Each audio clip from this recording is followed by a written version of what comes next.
Today I'm going to show you how you can make enemies much easier to spot, how to make burst guns even stronger than they already are, and much more, all by changing 6 more Modern Warfare 3 settings that you probably didn't even know existed.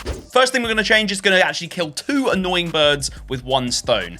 Now, I don't know about you guys, but ever since we've had slide cancelling back in the game and we've been able to do this kind of thing again, which is awesome by the way, I've also been doing quite a lot of this, especially with this crate on Rust, but many other places too.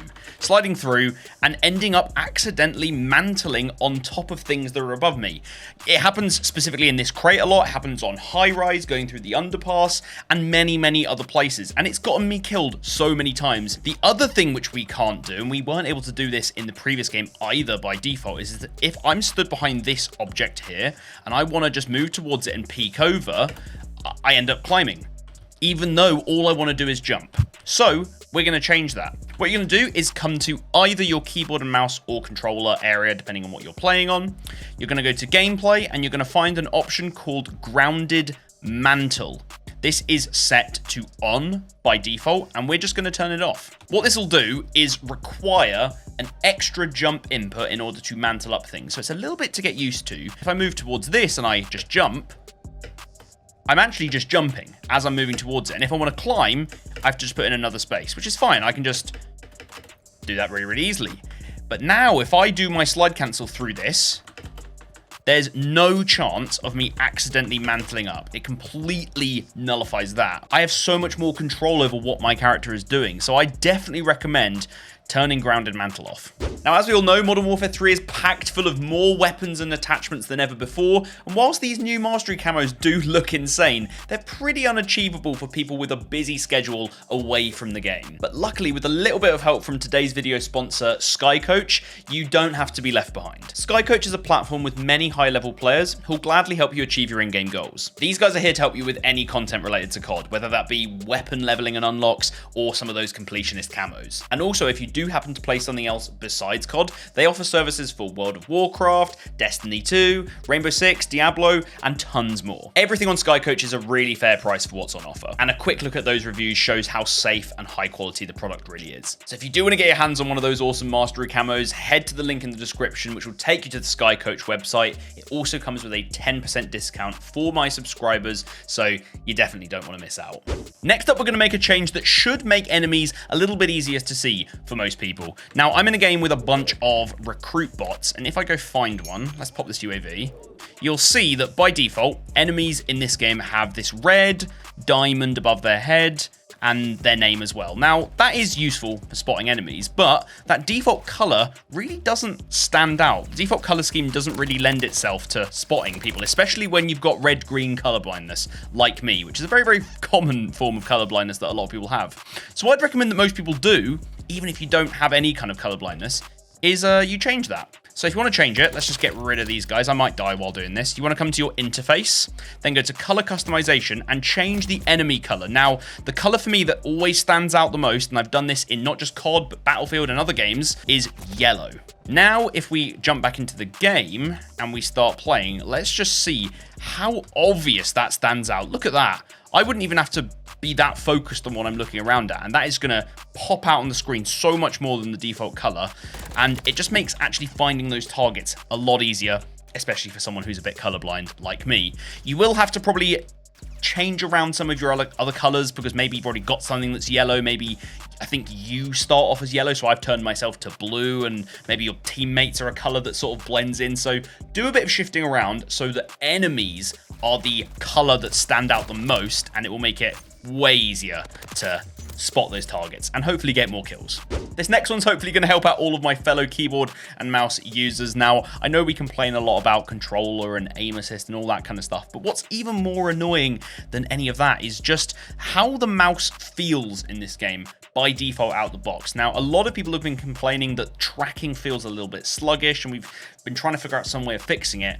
Well, luckily, a guy by the name of Metaphor, you might have heard of him on YouTube and over on Twitter or X, well, he posted this post or tweet, whatever we're calling it now, saying that if you change your mouse filtering, which you can find by going to settings, then mouse, scroll down to mouse calibration, and then show more. If you turn this to 2, it can make the mouse feel in this game feels so much more one-to-one. You also, as a bonus, ideally want to be running ADS sensitivity type to legacy rather than relative. These two together make the overall tracking feel so much better. Ever since I've changed it, I just feel like I can actually move around and stay on target. Flicks feel a little bit different as well. I have to sort of get used to those, but I don't do much of that. I get good crosshair placement and make sure I'm actually aiming my target and then holding the target as I spray. It just feels so much better. I don't exactly know why. This is not something we should have to do, but if you are playing on a keyboard and mouse, make sure you try this out. The next change we're going to make today should help you with one of the most fundamental things you need to get used to doing in this game if you're going to perform, and that is taking in information that is on your HUD, especially that minimap in the top left-hand corner. The amount of people I see who play and aren't constantly every couple of seconds looking up there to see where the red dots are coming from on the map, or where enemies might be, or where their teammates are, it just completely changes how you play the game and how much information you can play off of. But by default, it's not really set up all that well because it's right up there in the top left-hand corner. But we can change that. What we can do is go into the settings, go to interface, and then scroll down to HUD bounds. If you look at any pro player, or many of the pro players who play this game, a lot of them do not play with their HUD bounds maxed out. Instead, they bring them in a little bit to some sort of personal preference value. For this video, I'm just going to show you what happens if you bring these all the way in as far as I can go, which isn't that far by default. I can apply this, and you'll see that everything on my HUD just squeezes in that little bit. And I've been running around and playing with this, especially in S&D, where in those clutch moments, you need every bit of info you can get to understand where people are on the map. And it's really been helping me out. I'm not having to strain as much, just quickly, every so often, looking up there to gain information as I move around. I'm not moving my sight away from the center of my screen, which I need to actually win those gunfights. And it's more helpful than you might think. As I said, you can set it to what you believe works well for you, but a lot of people don't even seem to know that you can do this or think that you're just meant to pull these all the way out and leave them at that. So it's personal preference, but definitely go and try it out. Next up, let's look at a setting which will change how burst guns work at their fundamental level and could make them potentially stronger for you with how you like to play.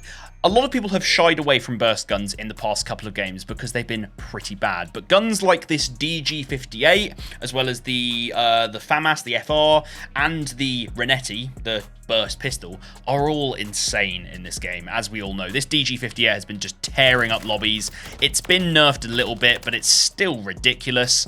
The only thing that is annoying about burst guns is, well, they're burst guns. Every time you want to fire a bullet or a set of bullets out of this, you need to keep clicking. And especially playing on a mouse, but especially when you're playing on a controller, you want to be focused on pulling that trigger once and then focusing on tracking your targets or changing targets if you're taking on multiple people. You don't want to have to keep pulling that trigger or clicking that mouse because it can throw you off a little bit. Luckily, there's a setting which will allow us to change that. Now, this setting is pretty well hidden. You need to go to settings, then go to either keyboard or mouse or controller, depending on what you're using. Then go to gameplay, scroll down to combat behaviors, and at the bottom you'll have a combat advanced settings area. Open that up, and in here there is an option called manual fire behavior. By default for everyone, this is set to press. We're going to turn it to hold. So as you can see, if I now just hold the trigger down and aim, those bursts come out pretty quick. You're not far off of pretty much full auto, and you'd expect that it would be balanced by really slowing down the fire rate, but it doesn't. I mean, I'm able to just play as if it's a normal full auto gun, and it works incredibly well. There is unfortunately one caveat to this, and that is if you are someone who is using a lot of these single shotguns like pistols or battle rifles, or maybe some of the marksman rifles that you can fire off shots fairly quickly on. It does limit your fire rate pretty significantly, both from trying to still click a lot and from holding the click. You'll see if I just hold the click, it's dreadfully slow. It's pretty much pointless. And if I try and click really, really quickly, you see, that doesn't seem as fast as I can usually shoot. It's like it adds in some built-in delay, whereas if I go back and change that again to press and then start firing, I'm able to fire a lot quicker. So this setting is very good for burst guns, where there's already a built-in delay to the fire rate because you can only fire so many bursts anyway.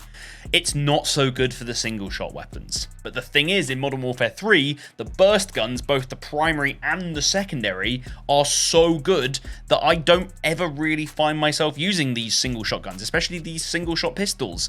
I'm never using one of these and running around full spraying. I'm just using a Renetti. So I've got the setting on to just be able to hold down one click and just keep firing because it works really, really well for those kind of guns. You can debate about it in the comments whether you think it's good or not.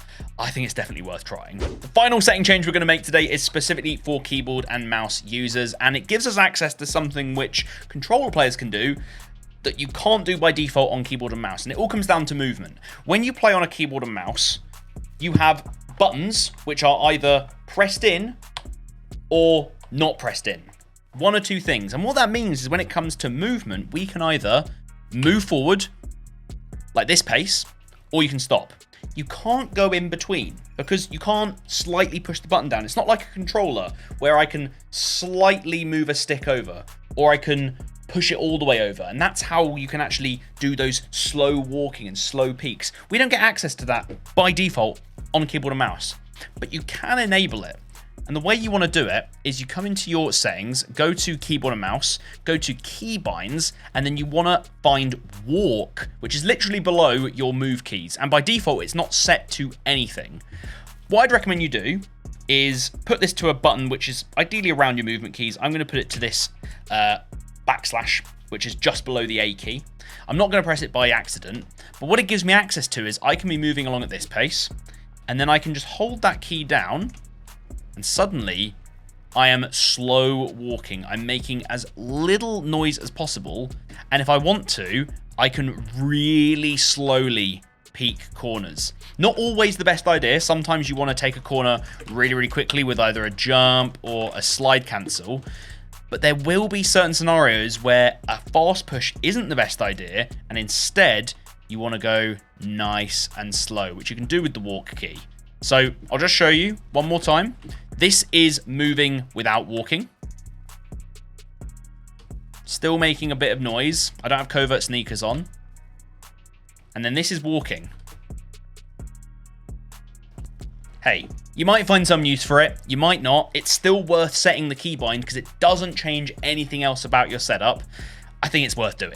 Now that you've got those gameplay settings dialed in, you need to go and watch this video next, where I'll take you guys through the Modern Warfare 3 config file, telling you every single thing you need to change. It'll get you more FPS, better performance, lower latency, allow you to see enemies easier, less visual clutter, and much, much more. Just go and check it out.